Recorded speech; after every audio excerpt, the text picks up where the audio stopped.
तौर पर आपके अनुभव देश और लोकतंत्र के लिए बहुत ही महत्वपूर्ण है।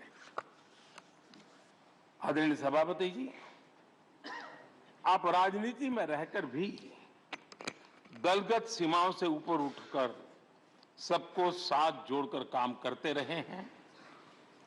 उपराष्ट्रपति के चुनाव में भी आपके लिए सबका वो अपनापन हमने स्पष्ट रूप से देखा।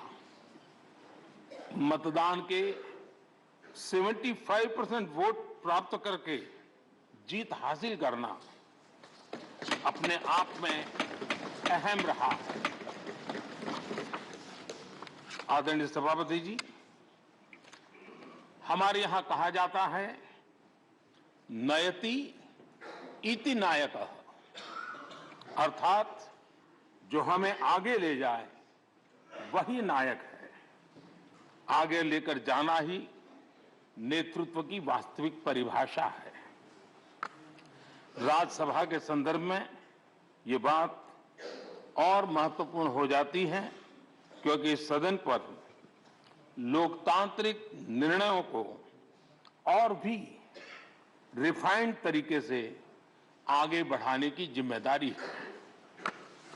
इसलिए जब आपके जैसा जमीन से जुड़ा नेतृत्व इस सदन को मिलता है तो मैं मानता हूं कि ये सदन के हर सदस्य के लिए सौभाग्य है।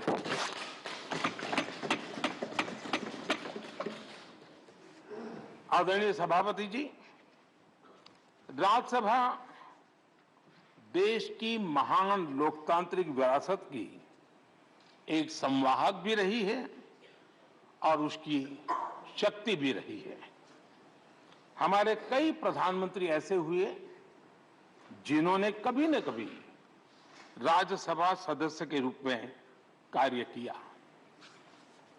अनेक उत्कृष्ट नेताओं की संसदीय यात्रा राज्यसभा से शुरू हुई थी।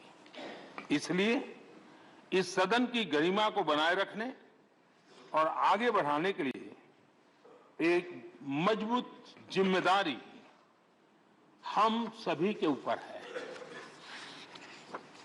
आदरणीय सभापति जी, मुझे विश्वास है आपके मार्गदर्शन में ये सदन अपनी इस विरासत को, अपनी इस गरिमा को आगे बढ़ाएगा, नई ऊंचाइयां देगा। सदन की गंभीर चर्चाएं, लोकतांत्रिक विमर्श लोकतंत्र की जननी के रूप में हमारे गौरव को और अधिक ताकत देंगे। आदरणीय सभापति महोदय जी, पिछले सत्र तक हमारे पूर्व उपराष्ट्रपति जी और पूर्व सभापति जी इस सदन का मार्गदर्शन करते थे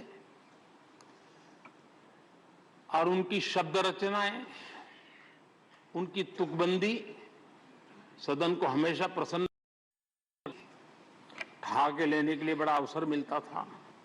मुझे विश्वास है कि आपका जो हाजिर जवाबी स्वभाव है वो उस कमी को कभी खलने नहीं देगा और आप सदन को वो लाभ भी देते रहेंगे।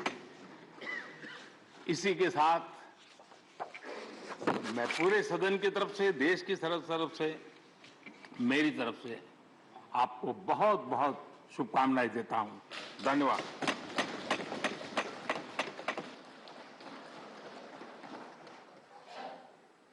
Honourable deputy chairman.